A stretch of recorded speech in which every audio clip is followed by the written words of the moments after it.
നമുക്കറിയൂല. ശാസ്ത്രകാരന്മാർ ഏറ്റവും കൂടുതൽ പരിഭ്രമിച്ചു പോയ ഭയങ്കരമായ സ്റ്റണ്ണിങ്, ഏറ്റവും കൂടുതൽ അത്ഭുതപ്പെടുത്തുന്ന ഒരു വാർത്തയാണത്. ഈ ലോകത്തിന് സെന്റർ വേണ്ടേ? ഇങ്ങനെ ലക്ഷക്കണക്കിന് മില്യൺ കണക്കിന് പ്രകാശവർഷങ്ങൾ ദൂരമുള്ള താരസമൂഹങ്ങളാണ്. ഇതിനൊക്കെ ഒരു കേന്ദ്രം വേണ്ടേ? ഭൂമിയുടെ കേന്ദ്രം കഅബയാണ്, പരിശുദ്ധ കഅബയാണ്. കഅബയുടെ നേരെ മുകളിൽ അല്ലാഹുവിന്റെ റസൂൽ സ്വല്ലല്ലാഹു അലൈഹി വസല്ലം പറഞ്ഞ ബൈത്തുൽ മഅമൂർ ഉണ്ട്. സുബ്ഹാനല്ലാഹ്. മഹാനായ ഖതാദ റളിയല്ലാഹു തആല അൻഹു ഇമാം സുദ്ദി റഹ്മഹുല്ലാഹ് റിപ്പോർട്ട് ചെയ്ത ഹദീസ് ഉണ്ട്. അന്ന റസൂലുള്ളാഹി സ്വല്ലല്ലാഹു അലൈഹി വസല്ലം ഖാൽ, അവിടുത്തെ അസ്ഹാബിനോട് ചോദിച്ചു, ഹൽ തദ്റൂന മൽ ബൈത്തുൽ മഅമൂർ, അല്ലാഹുവിന്റെ ബൈത്തുൽ മഅമൂർ എവിടെയാണെന്ന്, എന്താണെന്ന് നിങ്ങൾക്കറിയുമോ? ആകാശലോകത്തെ ഒരു പള്ളിയാണത്. ഖാലു അല്ലാഹു വറസൂലുഹു അലം, ഞങ്ങൾക്കറിയില്ല നബിയേ. ആ നേരത്തെ ഖാല സ്വല്ലല്ലാഹു അലൈഹി വസല്ലം അവിടുന്ന് പറഞ്ഞു കൊടുത്തു, ഫഇന്നഹു മസ്ജിദുൻ ഫിസ്സമാ, അത് ആകാശലോകത്തുള്ള ഒരു പള്ളിയാണ് ബൈത്തുൽ മഅമൂർ.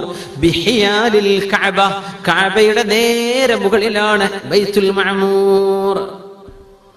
ലൗ ഖറ ലഖറ അലൈഹാ, ബൈത്തുൽ മഅമൂർ എങ്ങാനും പൊളിഞ്ഞു വീണാൽ അത് വീഴുന്നത് കഅബയുടെ മുകളിലേക്കായിരിക്കുമെന്ന് റസൂലുള്ളാഹി സ്വല്ലല്ലാഹു അലൈഹി വസല്ലം. യുസല്ലി ഫീഹി കുല്ല യൗമിൻ 70,000 മലക്കിൻ, 70,000 മാലാഖമാർ അല്ലാഹുവിന്റെ ബൈത്തുൽ മഅമൂറിൽ ഇബാദത്ത് ചെയ്ത് തവാഫ് ചെയ്തു പോകുന്നുണ്ട്. 70,000 ആളുകൾ, മലക്കുകൾ. ഇദാ ഖറജൂ മിൻഹു ലം യഊദു ആഖിറ മാ അലൈഹിം, അവിടുന്ന് പള്ളിയിൽ നിന്ന് അവരുടെ തവാഫും അവരുടെ ഇബാദത്തും കഴിഞ്ഞ് ബൈത്തുൽ മഅമൂറിൽ നിന്ന് ഓരോ ദിവസത്തെയും 70,000 മലക്കുകൾ പുറത്തു പോയാൽ പിന്നെ ഇവർ ആ പള്ളിയിലേക്ക് വരാറില്ല. പിന്നെ പുതിയ 70,000 വരുന്നത്. അങ്ങനെ ഓരോ ദിവസവും 70,000 മലക്കുകൾ വിസിറ്റ് ചെയ്യുന്ന, തവാഫ് ചെയ്യുന്ന അല്ലാഹുവിന്റെ പള്ളിയുണ്ട് ആകാശലോകത്ത്. അതിന്റെ പേരാണ് ബൈത്തുൽ മഅമൂർ എന്ന് റസൂലുള്ളാഹി സ്വല്ലല്ലാഹു അലൈഹി വസല്ലം. ഭയങ്കരമായ ഹദീസാണ്. ബിഹിയാലിൽ കഅബ, ബൈത്തുൽ മഅമൂർ 7 ആകാശങ്ങൾക്കപ്പുറമാണ്. ബൈത്തുൽ മഅമൂർ അങ്ങ് വീണാൽ നേരെ കഅബന്റെ മുകളിലേക്ക് വീഴുക. അതുകൊണ്ടാണ് നമ്മുടെ ഉലമാ പറയുന്നത്, ഈ പ്രപഞ്ചത്തിനൊരു കേന്ദ്രം വേണ്ടേ? ആ കേന്ദ്രം ഭൂമിയായേ പറ്റൂ. ഭൂമിയുടെ കേന്ദ്രം കഅബയാണ്. കാരണം 7 ആകാശങ്ങൾക്കുള്ള ദൂരം നമ്മൾ കണക്കാക്കണം. ഈ മില്യൺ കണക്കിന് കൊല്ലങ്ങൾ കഴിഞ്ഞിട്ടേ ആകാശത്തിന്റെ ഒരു അറ്റത്തേക്ക് എത്താൻ പറ്റൂ.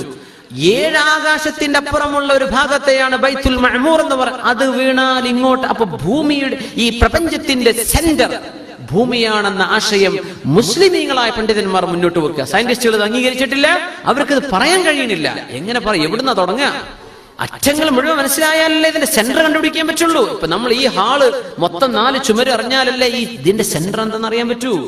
ഇതറിയാൻ പറ്റുന്നില്ല സയന്റിസ്റ്റുകൾക്ക്. പക്ഷേ ഖുർആൻ ഭൂമിയും ആകാശങ്ങളും എന്ന പ്രയോഗങ്ങൾ, ഈ ഹദീസ് ബൈത്തുൽ മഅമൂറിനെ പറ്റിയുള്ള ഹദീസുകൾ, വേറെയും ഹദീസുകൾ, ഭൂമിയിൽ നിന്നുള്ള ദൂരം എന്ന് റസൂലുള്ളാഹി സ്വല്ലല്ലാഹു അലൈഹി വസല്ലം തങ്ങൾ പറയുന്ന ഹദീസുകളൊക്കെ നോക്കിയാൽ ഈ പ്രപഞ്ചത്തിനൊരു സെന്റർ ഉണ്ടാകുമെങ്കിൽ ആ സെന്റർ ഭൂമിയായിരിക്കണമെന്നാണ്. ഇത് മുസ്ലിമീങ്ങളായ പണ്ഡിതന്മാർ പറയുന്ന, നമ്മുടെ സയന്റിസ്റ്റുകളായ ഉലമാ പറയുന്ന വിഷയമാണ്. സാധാരണ സയന്റിസ്റ്റുകൾ ഇത് അംഗീകരിക്കൂല, അവർക്കത് പറയാൻ ധൈര്യമില്ല. എവിടെന്നാ പറയുന്നത്? പക്ഷെ ഇത് ഖുർആൻ സൂചിപ്പിക്കുന്നുണ്ട്. മിൻ അഖ്താരിസ് സമാവാതി വൽ അർളി, ഭൂമിയും ആകാശവും മുറിച്ചു കടക്കാൻ. അപ്പോ ഭൂമിയെ ലക്ഷ്യം വെച്ച്, ഭൂമിയെ തുളച്ചു കടന്ന് ആകാശത്തേക്ക് വരാൻ നിങ്ങൾക്ക് കഴിയുമോ? ഒരു വൃത്തം അങ്ങനെ സങ്കല്പിച്ചാൽ അതിന്റെ സെന്ററിൽ ഒരു കുത്തുവെച്ചാൽ ആ സെന്ററിൽ നിന്ന് ഈ വട്ടത്തിലേക്ക് എങ്ങോട്ടെങ്കിലും വരച്ചാൽ അതിനാണ് നമ്മൾ അതിന്റെ റേഡിയസ് എന്ന് പറയാ, അല്ലെ? ഭൂമിയെ പറഞ്ഞ് ഭൂമിയെ തുളച്ചു കയറി ആകാശത്തേക്ക് എത്താൻ നിങ്ങൾക്ക് കഴിയുമോ എന്ന ചോദ്യത്തിന്റെ ഉള്ളിലും കിടക്കുന്നുണ്ട്. ഈ പ്രപഞ്ചത്തിന്റെ സെന്റർ ഭൂമിയാകാമോ? ആയിരിക്കണമെന്നാണ്. ഇങ്ങനത്തെ ഒരു ഗോളം വേറല്ല. മറ്റ് ദാബ ജീവികളുണ്ട് എന്ന് അല്ലാഹു പറഞ്ഞു. മറ്റു ഗോളങ്ങളിൽ ജീവികളുണ്ട്. പക്ഷേ അത് മനുഷ്യന്മാരെ പോലുള്ളതാണോ? അവിടുത്തെ ജീവികൾ എന്താണെന്ന് നമുക്കറിയൂല. അവിടെ സിവിലൈസേഷൻ ഉണ്ടോ, അവിടെ കൾച്ചർ ഉണ്ടോ, അവിടെ നബിമാർ വന്നിട്ട് ഇതൊന്നും നമുക്കറിയില്ല. ജീവികളുണ്ടെന്നേ ആയിട്ടുള്ളൂ. മനുഷ്യനെ പോലെ ബുദ്ധിയുള്ള ജീവികളുണ്ട്, ഇതൊന്നും ഇതിനുണ്ടായിട്ടില്ല കേട്ടോ. പക്ഷേ ഭൂമിയെ പോലെ ഭൂമിയെ ഉള്ളൂ. വൽ അർള വദഅഹാ ലിൽ അനാം എന്ന് പഠിച്ചപ്പോൾ നമ്മളത് മനസ്സിലാക്കിയിട്ടുണ്ട്. മിൻ അഖ്താരിസ് സമാവാതി വൽ അർളി, നിങ്ങൾക്കതിന് കഴിയുമോ എന്ന് അല്ലാഹു ചോദിക്കുന്നു. ലാ തൻഫുദൂന ഇല്ലാ ബിസുൽത്താൻ ഫബിഅയ്യി ആലാഇ റബ്ബികുമാ തുകദ്ദിബാൻ. എല്ലാവരും പറയണം, ലാ ബിശൈഇൻ മിൻ ആലാഇക റബ്ബനാ നുകദ്ദിബു ഫലകൽ ഹംദ്. അല്ലാഹുവേ, നിന്റെ ദൃഷ്ടാന്തങ്ങൾ ഒന്നുമേ ഞങ്ങൾ നിഷേധിക്കുന്നില്ല റബ്ബേ, നിനക്കാണ് സർവസ്തുതിയും. നമ്മൾ സുബ്ഹാനക യാ റബ്ബ് എന്ന് വലിയ അത്ഭുതങ്ങളൊക്കെ പറയുമ്പോൾ സുബ്ഹാനക യാ റബ്ബ്, സുബ്ഹാനക, അല്ലാഹു നീ പരിശുദ്ധനാണ്, നീ പരിശുദ്ധനാണ്, ഇതിങ്ങനെ പറഞ്ഞുകൊണ്ടിരിക്കണം എന്നാണ്. അല്ലാഹു ഈ ലോകം പടച്ചില്ലെങ്കിൽ റബ്ബിനെ നമ്മൾ എങ്ങനെ അറിയും? അല്ലാഹുവിനെ അറിയാനുള്ള വിളക്കുകളായി ലോകത്തെ എല്ലാ സംവിധാനങ്ങളും. യുർസലു അലൈകുമാ ശുവാദും മിൻ നാരിൻ വനുഹാസും ഫലാ തൻതസിറാൻ. ആകാശലോകത്ത് അല്ലാഹു കോപ്പർ വെച്ചിട്ടുണ്ട്, ജ്വാലകളില്ലാത്ത തീനാളങ്ങൾ അല്ലാഹു വെച്ചിട്ടുണ്ട് ആകാശലോകത്ത് എന്ന് പറയാൻ പോകുന്ന ഭാഗം. യുർസലു അലൈകുമാ ശുവാദും മിൻ നാരിൻ വനുഹാസും ഫലാ തൻതസിറാൻ. ഒരു മനുഷ്യനോ ഒരു ജിന്നോ അല്ലാഹുവിന്റെ ആകാശമണ്ഡലത്തിലേക്ക് കടക്കാൻ ശ്രമിച്ചാൽ അവരെ കോപ്പർ കൊണ്ട് എറിയപ്പെടുന്നുണ്ട്. അവർക്ക് അല്ലാഹു തആല തീ കൊണ്ട് അവരെ എറിയുക തന്നെ ചെയ്യും. ഇത് നരകത്തിന്റെ തീനല്ല, ഈ പ്രപഞ്ച ലോകത്തിന് അല്ലാഹു വെച്ചിട്ടുണ്ട്. നിങ്ങൾക്ക് പെനട്രേറ്റ് ചെയ്ത് കടക്കാൻ പറ്റൂല അപ്പുറത്തേക്ക്. എന്താണ് നുഹാസ്? ഈ കോപ്പർ എന്ന് പറയുന്നത് അത് ഉരുകാൻ തന്നെ 1083 ഡിഗ്രി ചൂട് വേണം. ഇത് ഉരുകാൻ, ഒന്ന് മെൽറ്റ് ആവാൻ. അതൊന്ന് തിളച്ചു മറിയണമെങ്കിലോ 2567 ഡിഗ്രി ചൂടിലെ ഈ കോപ്പർ എന്ത് ചെയ്യും? അത് ഒന്ന് തിളച്ചു മറിയൂ. സുബ്ഹാനല്ലാഹ്.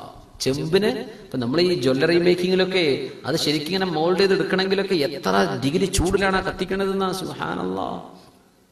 നമ്മളെടുത്ത് അണിയുമ്പോ അല്ലാ എന്തോ ഒരു ചുരുക്കുണ്ടല്ലേ എന്നേ പറയുള്ളൂ. സുബ്ഹാനല്ലാഹ്. ഉണ്ടാക്കാൻ അതിന്റെ മേക്കിങ്ങിൽ ഉപയോഗിച്ച ടെക്നോളജി എന്താണ്? ചെമ്പ് തന്നെ മെൽറ്റ് ചെയ്ത് സ്വർണത്തിനോട് ചേർക്കണമെങ്കിൽ 2567 ഡിഗ്രി ചൂട് വേണം. അവിടുന്ന് ഒരു 4000 കൂടെ കൂടിയ സൂര്യന്റെ പുറത്തുള്ള ചൂട് കത്തി. സുബ്ഹാനല്ലാഹ്. 6000 ഡിഗ്രി ചൂടാ സൂര്യന്റെ ഏറ്റവും മുകൾ ഭാഗത്തുള്ളത്. അത് ഏറ്റവും ചൂട് കുറഞ്ഞ ഭാഗമാണ്. സുബ്ഹാനല്ലാഹ്.